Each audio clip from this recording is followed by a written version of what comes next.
Անտապանում հյուրընկալել եմ հանուն Հանրապետության կուսակցության փոխնախագահ պատգամավորի թեկնածու Ռուբեն Մեհրաբյանին, պարոն Մեհրաբյան, շնորհակալ եմ ժամանակ գտնելու եւ գալու։ Ես եմ շնորհակալ, ողջունում եմ ձեր հարգարժան լսողներին։ Շնորհակալ ենք։ Պաշտոնական քարոզարշավը մեկնարկել է, ընթացքը ինչպես տեսնում ենք, ընթանում է իր դրական, բնականon, հաճախ նաեւ ագրեսիվ ու խնդրահարույց դրսևորումներով, պարոն Մեհրաբյան, ձեր ուժի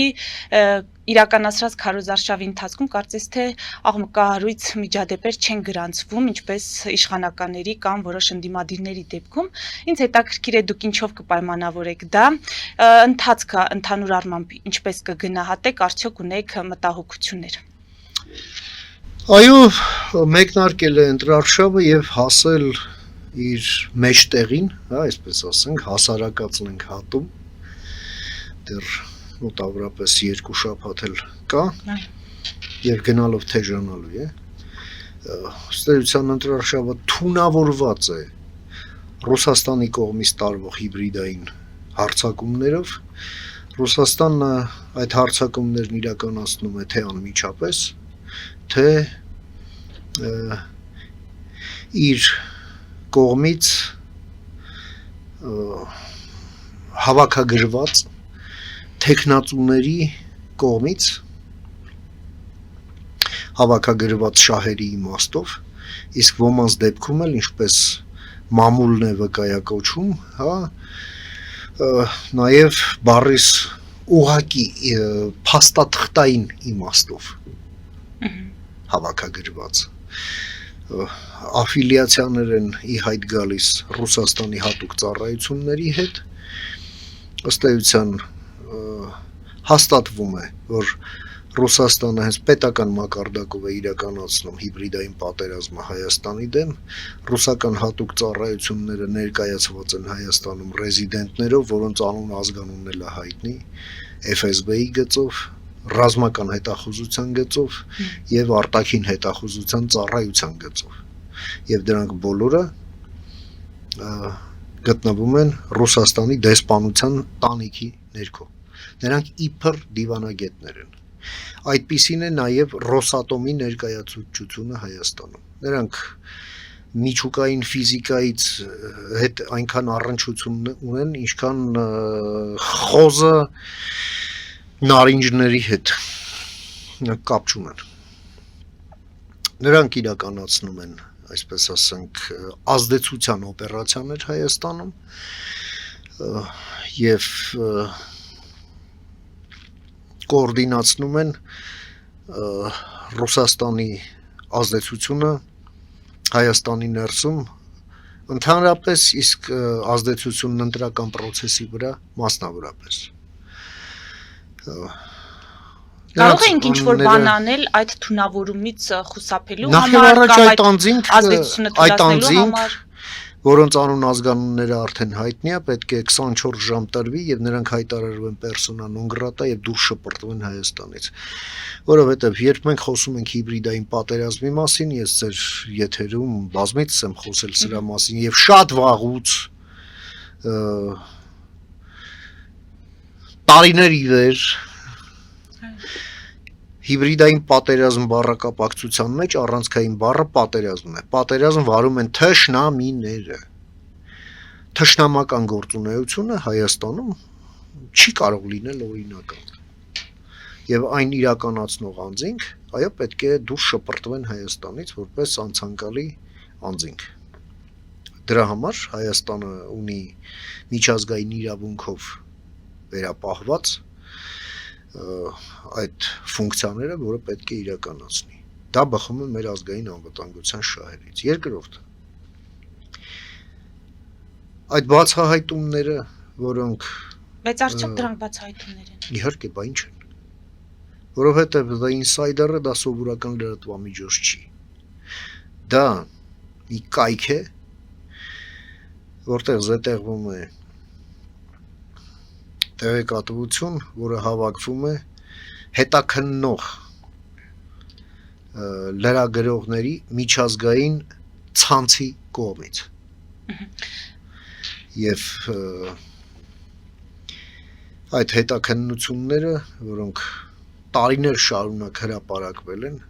հենված են եղել միայն եւ բացառապես փաստերի վրա, կոնկրետ փաստերի, փաստաթղթերի վրա։ Եվ մենք տեսնում ենք, սա ոչ թե կարծիքներ են կամ վերլուծություն, այլ սրանք մեջբերումներ են առանձին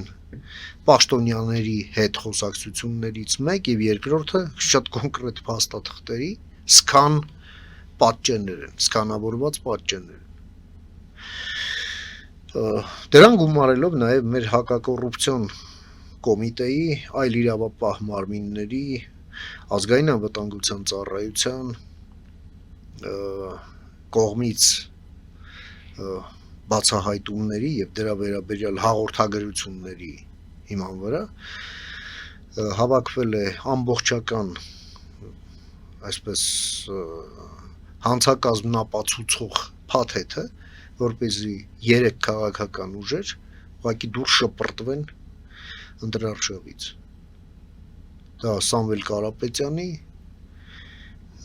ուժն է, դա Ռոբերտ Քոչարյանի ուժն է, այսպես կոչված, եւ դա Բարգավաճ Հայաստան այդ կազմակերպությունն է։ Դրանք ըստ էության սպասարկում են ռուսական շահերը եւ Հայաստանում նրանց կարգավիճակը որպես ընտրական գործընթացի սուբյեկտ հարցականի տակ է դնում այդ ընտրական process-ի արդարությունը որպես այդպիսին։ Որովհետև ըստ այդ հաղորդագրությունների եւ հրապարակումների այստեղ շատ կարևոր է կեղտոտ փողերի գործոնը, ընտրողներին կաշառելու փորձերը։ Ի վերջո սա ինչ է, այդ ինչ դեպքեր էին բացահայտվում, այսինքն ինչ մի խումբ մարդիկ ինքնագլուխ ի հեճուկս իրենց ազնիվ կուսակցության ինքնագլուխ կաշառքներ էին բաժանում ընտրողին, հա։ Կաշառք թե բարեգործություն, ասում են բարեգործություն։ Ի՞նչն է բարեգործություն։ Բարեգործության եւ կաշառքի տարբերությունը օրենքով սահմանված է։ Թե սա այնուամենայնիվ ընտրողների ձայները գնելու մի ամբողջ ենթակառուցվածքի մի բացահայտված ֆրագմենտ է։ Մեր իրավապահ մարմինները, այո, սրան պետք է տան քրեա իրավական գնահատական, սա հանցավորություն է, թե կազմակերպված հանցավորություն։ Սրանք տարբեր բաներ են։ Ես տեսնում եմ բոլոր հիմքերը եւ ինձ թույլ եմ տալիս դատողություն այն մասին, որ գործում է կազմակերպված հանցավորության հետ, որը քողարկված է, այսպես ասենք, քաղաքական կարգավիճակով։ Հետևաբար պետությունը այո պետք է վերականգնի արդարությունը ընտրական գործընթացի։ Ընտրությունները միայն ընտրության օրը չեն, այլ ողջ process-ն է։ Այս process-ն է նրանք թիրախավորել են եւ process-ը դնում են կասկածի տակ։ Նրանք ինչն են թիրախավորել՝ խաղաղությունը Հայաստանում, փոխկապակցվածության ձևավորումը Հայաստանում, Միացյալ Նահանգների հետ մեր գործընկերությունը, եվրաինտեգրումը եւ Եվրամիության հետ մեր հարաբերությունները, ժողովրդավարությունը եւ օրենքի գերակայությունը։ Սրանք հարցեր են, որոնք Պուտինի օրակարգի հարցերն են։ Ամբողջ խնդիրը հետեւյալն է։ Եվ մենք հենց այդ կոչով ենք հանդես գալիս մեր ընտրողների առաջ, այո, մենք ինչ-որ սկանդալների բանի մեջ չենք հայտնվել, դե որովհետև մենք զբաղված ենք ուղղակի բացատրական աշխատանքով, հանդիպումներով, մենք հաճախ այնպես է ստացվում, որ ավելի շատ լսողի դերում ենք, քան խոսացողի եւ խոստացողի, իսկ խոստանալուց էլ խոստանում ենք այնինչ իրատեսական է, այլ ոչ թե զբաղված ենք ինչ-որ էպատաժներով կամ ինչ-որ ոչ գիտական ֆանտաստիկայի ոլորտից ինչ-որ նախադասություններ շռայլելով կամ մարդկանց խաբելով ուղղակի անիրական խոստումներով։ հիմք չենք տվել նման բանի։ Դե իհարկե տեսականորեն կարող էին լինել սադրանքներ, դե խուսափել ենք մինչև այսօրը չենք հանդիպել նման բանի, որն է մեր հիմնական ուղերձը մեր ընտրողին։ Տեր կանգնեք պետությանը։ Ինչ է նշանակում դա։ Դա նշանակում է երբ եւ իշխանությունն է ժողովրդինը եւ ընդդիմությունն է ժողովրդինը։ Մենք հիմա տեսնում ենք, որ ընդդիմությունը ժողովրդինը չէ։ 21 թվականի ընտրություններով ժողովուրդը տեր կանգնեց իշխանությանը, բայց ընդդիմությունը զիջեց Պուտինին։ Ուզում եմ ձեր ուշադրությունը հրավիրել մի փաստի վրա։ Բոլոր սոցհարցումներով միջին վիճակագրական Հայաստանի քաղաքացուն առաջին հարցը այսօր որ մտահոգում է դա անվտանգությունն է։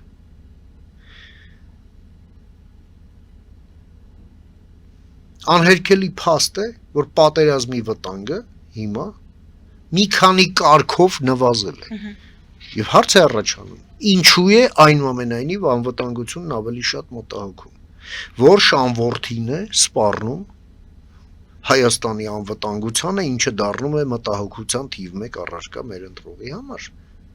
Մենք միակ քաղաքական ուժն ենք, ով այդ սպառնալիքի անունն է տալիս, այդ սպառնալիքի անունն է Պուտին։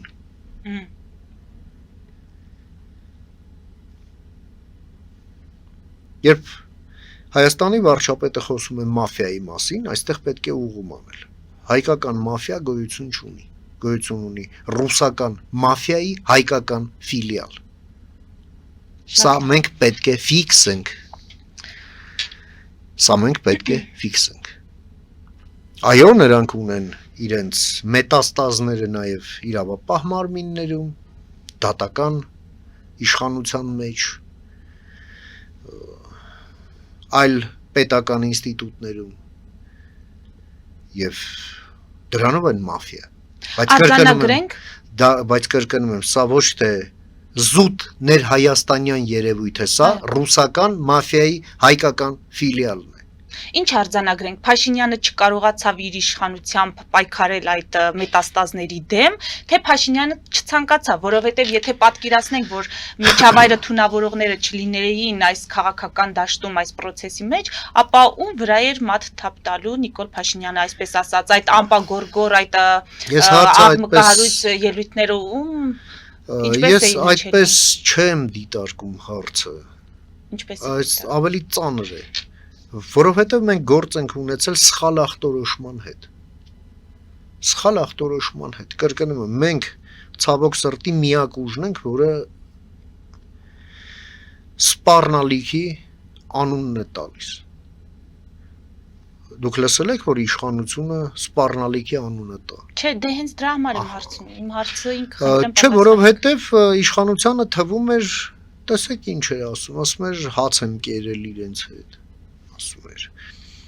ասում էր դե Սալավիովը լրագրող է։ Երեք ասում եմ մենք շատ լավ հարաբերություններ ունենք։ Հա, լավ հարաբերություններ։ Ոնց կարելի է այդ հանցագործի, մարդակերի, մանկապիղծի հետ ունենալ լավ հարաբերություն, երբ որ ինքը քո հետ լավ հարաբերություն ոչ միայն չունի, այլև ինքն է կազմակերպիչը եւ պարագլուխը այդ մաֆիայի, հայրիկն է այդ մաֆիայի։ Ինչ լավ հարաբերությունների մասին է խոսքը։ Գիտեք ինչ, այո, պետության ղեկավարն ունի որոշակի կաշկանդվածություն, որը կարելի է հասկանալ, բայց պարտադիր չի համաձայն լինել դրա հետ, որովհետև պետության ղեկավարի գնահատականները նաև ազդակներ են հանրության։ Եվ այդ ազդակները մեզ ոչ թե մոտեցնում են ճշմարտությանը, այլ ճշմարտության կողքով են անցնում։ Եվ դրա համար մենք մեր առաքելությունը տեսնում ենք նրանում, որ չունենալով որևէ կաշկանդվածություն, մանկապիղծին անվանենք մանկապիղծ, մարդակերին մարդակեր, հանցագործին հանցագործ, ցեղասպանին ցեղասպան, եւ այդ ամենը մի անվան մեջ է՝ Պուտին։ Որովհետև մնացածները Ռուսաստանի ներկայիս ֆաշիզացիայի պայմաններում մնացածը ոչ մի բան են։ Մնացածը Պուտինի հերթապահ բերաններն են, գլուխներն են։ Եվ նույնը մենք տեսնում ենք Հայաստանում այսպես կոչված օպոզիցիայի պարագայում, հա։ Եվ դրա համար են գալիս անդիմափոխության առաքելությամբ եւ այդպես ենք ներկայանում Հայաստանի Հանրապետության քաղաքացուն, շեշտելով, որ մեր ներկայությունը պարլամենտում հենց պայմանավորված է անհրաժեշտությունը, հա, պայմանավորված է նրանով, որ ընդդիմությունը եւս ընդդիմության տերը պետք է լինի ժողովուրդը։ Այդ ընդդիմության հետ Ռուսաստանը չի աշխատելու, այսինքն եթե պատկերացնենք, որ ձեզ հաջողվում է ընդդիմափոխություն անել խորհրդարանում, աշխատանքային կապեր գոյություն ունեն, այդ դեպքում դուք ինչպես եք աշխատելու նրանց։ Աշխատելու ենք, օրինակ, ռազմաբազայի դուրսբերման շուրջ, աշխատելու ենք սահմանապահ ծառայության դուրսբերման շուրջ եւ ազատության պողոտայի վրա այդ FSB-ի որջի ազատման շուրջ։ Այո, խոսելու ենք եւ համագործակցելու ենք RЖD-ն ռադը քաշելու շուրջ։ Ռոսատոմը եւս եւ այլն։ Այո, Հայաստանը եւ Ռուսաստանը պետք է ունենան նույն մակարդակի, որակի հարաբերություններ, ինչպես Էստոնիան եւ Ռուսաստանը։ Հարևան երկրներ են, այո, դիվանագիտական հարաբերություններ, մինիմալ ներկայություն։ Ինչ-որ սահմանափակ առևտուր, որը չի խախտում միջազգային պատժամիջոցները եւ ոչ ավելին։ Շատ լավ։ Եվ նաեւ, այո, մենք խոսելու ենք Ռուսաստանի հետ հայերի հայրենադարձությանը չխոչընդոտելու համար, որովհետեւ այնտեղ մենք ունենք պատանդ հայեր, որոնք գործիքավորված են եւ վերածված են գործիքի ընդդեմ Հայաստանի Հանրապետության։ Եվ նրանք նաև զոհ են ռուսական պրոպագանդայի, ռուսական ֆաշիստական պրոպագանդայի եւ նրանց պետք է այդ գերությունից ազատել եւ վերադարձնել հայրենիք։ Նրանք այնտեղ են գտնվել, որովհետեւ 20 տարի Հայաստանում իշխել է կրիմինալ դիկտատուրա, որը մարդ էր արտահանում Ռուսաստան, իսկ Ռոբերտ Քոչարյանի դեգեներատ պաշտոնյան էլ գլուխ էր գովում։ Մենք մեծ նվաճում ենք արձանագրել։ Մի հատ միգրացիայի ծառայության պետ ունեին։ Հեշտացել է արտագնա աշխատանքը Ռուսաստանում, հասկանում։ Հիմա այդ հեշտացվածը վերածվել է չարիքի Հայաստանի Հանրապետության գլխին եւ այդ մարդկանց դժբախտության պատճառ դարձել։ Թվում նաեւ ընտանեկան, այդ թվում հազարով մի բան։ Այսքան անհայր մեծացած երեխեք հորերես չեն տեսել տարիներով։ Այդ ամեն ինչը, ահա, այս քաղաքականության արդյունքն է։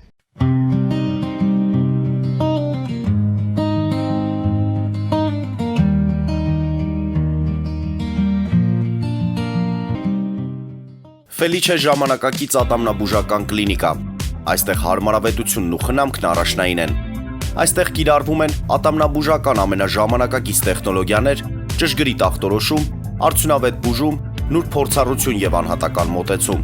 Սկսած սովորական մանրուքներից մինչև առաջադեմ ընթացակարգեր, այստեղ դուք գտնվում եք բարձր որակավորում ունեցող եւ փորձառու ատամնաբուժական մասնագետների ձեռքերում։ Մեր բարեկամական եւ հյուրընկալ անձնակազմն այստեղ է յուրաքանչյուր այցը հաճելի դարձնելու համար։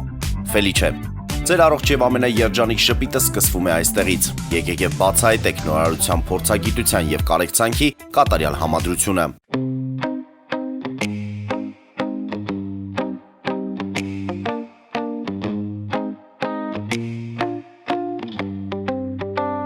Երևանի եւ Զովունիի սահմանին գտնվող Ալպիական թաղամասում սկսվել է 2, 3 եւ 4 սենյականոց բնակարանների նախնական ամրագրում։ Առաջարկում ենք նաեւ թաունհաուսներ արդեն պատրաստ եւ կառուցվող։ Բնակարանների արժեքները սկսվում են 50,000 ԱՄՆ դոլարից մինչև 140,000 ԱՄՆ դոլար, իսկ թաունհաուսներինը 160,000 ԱՄՆ դոլարից 170,000 ԱՄՆ դոլար։ Մանրամասների համար այցելեք մեր պաշտոնական կայք alpiakan.am կամ զանգահարեք +300 74 44 201 066։ Ամրագրում կարող եք կատարել մինչև ապրիլի 30-ը։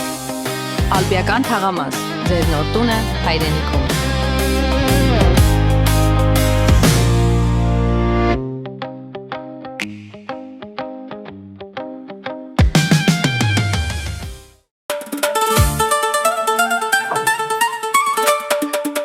Երևանն եք ուղարկում։ Օթանավով։ Երևանն են ուղարկում։ Ստեղ ուղարկում են, Երևանում ստանում են $1.99 Սենսացիա։ Այ սենսացիան էսա։ Ծրիա։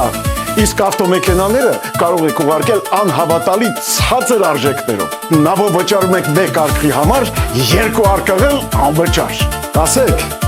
Աշոտ դա ուղարկել։ Jackpot հագուստի խանութը երկրորդ մասնաճյուղն է բացել Գլենդելի սրտում, որտեղ կարող եք ձեռք բերել եվրոպական եւ ամերիկյան ընտիր հագուստեղեն, կոշկեղեն, աքսեսուարներ, պայուսակներ ամենահարմար արժեքներով։ Նաեւ կարող եք ցանկացած ապրանք պատվիրել եւ ձեռք բերել կարճ ժամանակում։ Jackpot-ի Գլենդելի հասցեն է 1135 North Pacific Avenue, հեռախոս 818 813 2252։ Jackpot հագուստի լավագույն կենտրոնը Գլենդելում։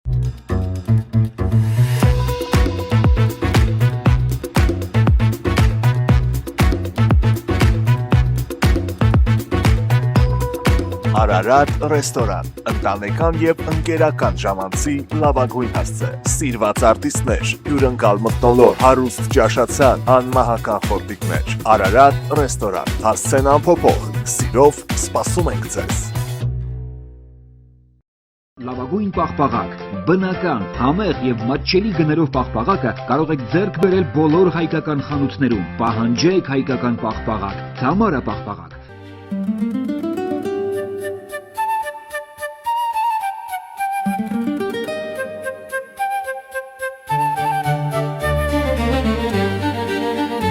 Նոյան տապան տպարան, Նոյան տապան հրատարակչություն, շարվածքից մինչև տպագրում, զանգահարեք, գրեք, այցելեք, միասին պատրաստենք ձեր գիրքը, ամսագիրը կամ թերթը, որտեղ նշվելու է, տպագրված է Նոյան տապանում։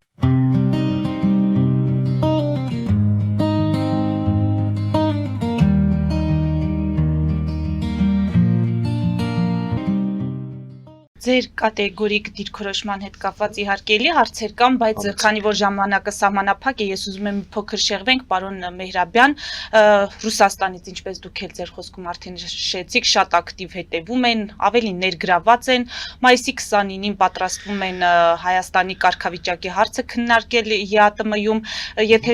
հնարավոր է ես 1-2 մեջբերում անեմ, այսօր Ռուսաստանի փոխարտգործնախարար Միխայիլ Գալուզինը հայտարարել է, որ Մոսկվան հույս ունի հայ հասարակությունը կկանխի, որ որևէ մեկն իր երկիրը Ռուսաստանի հետ բախման մեջ ներքաշի առաջիկա խորհրդարանական ընտրությունների ֆոնին։ Նաև այստեղ մենք ունենք Ռուսաստանի անվտանգության խորհրդի քարտուղար Շոյգուի հայտարարությունը, ասում է Հայաստանի ղեկավարությունը վերջերս քայլեր է ձեռնարկում, որոնք անհամատեղելի են Ռուսաստանի հետ դաշնակցային հարաբերությունների ոգուն։ Առհասարակ եվրոպական քաղաքական համայնքի այդ գագաթնաժողովից հետո մենք տեսնում ենք Ռուսաստանի ընդգծված վերաբերմունքը Հայաստանի նկատմամբ եւ շատ վերլուծաբաններ հատուկ շեշտում են, որ այս պահին Ռուսաստանը աշխատում է ոչ այնքան Փաշինյանի հետ կամ մեսիջները ուղղված են ոչ այնքան Փաշինյանին, որքան հայ ժողովրդին եւ հայ ընտրողին։ Դրանք այս հայտարարությունները տեղավորվում են հիբրիդային պատերազմի քաղաքական դիվանագիտական գործիքակազմի մեջ, հա, եւ ըստ էության սա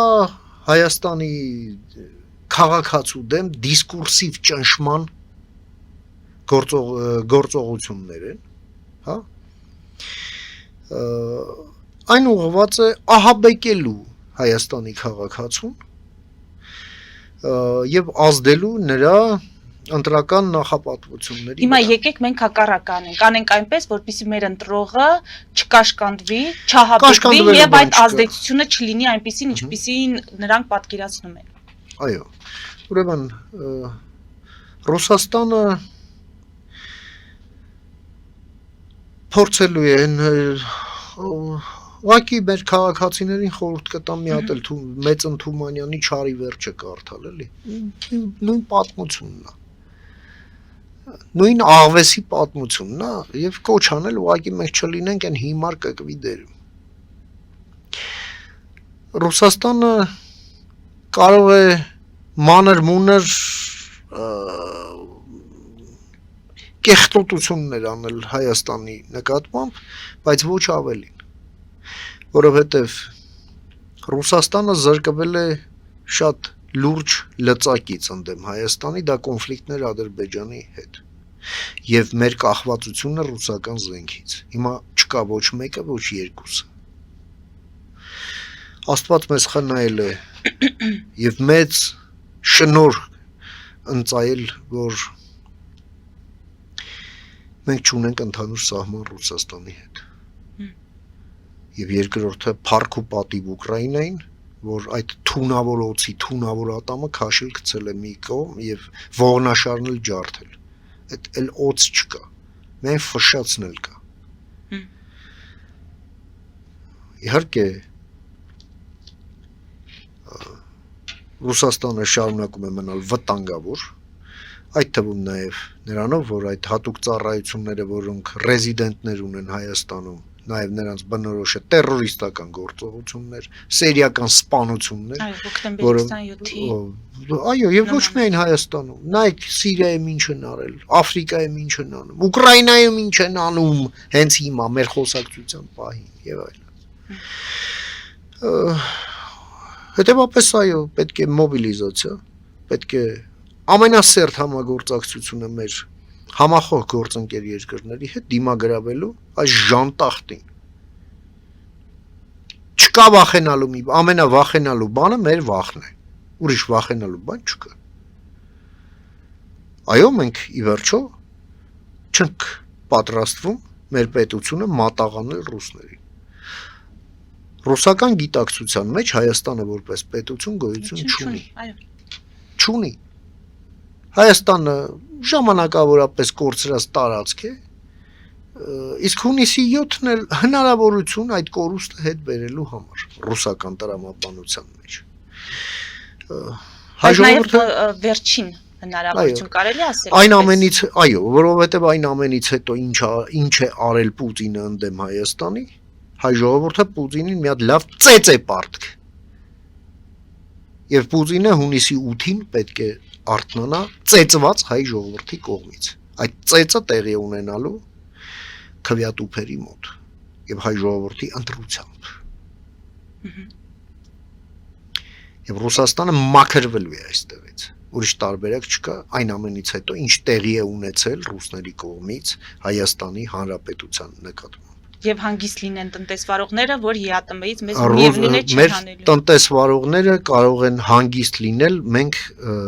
ՀԱՏՄ-ում այլևս անելիք չունենք եւ հարգելի տնտեսվարողներ վերակողմնորոշեք ձեր բիզնեսը, մոռացեք Ռուսաստանի գոյության մասին, որքան շուտ, այնքան լավ ձեր բիզնեսի համար։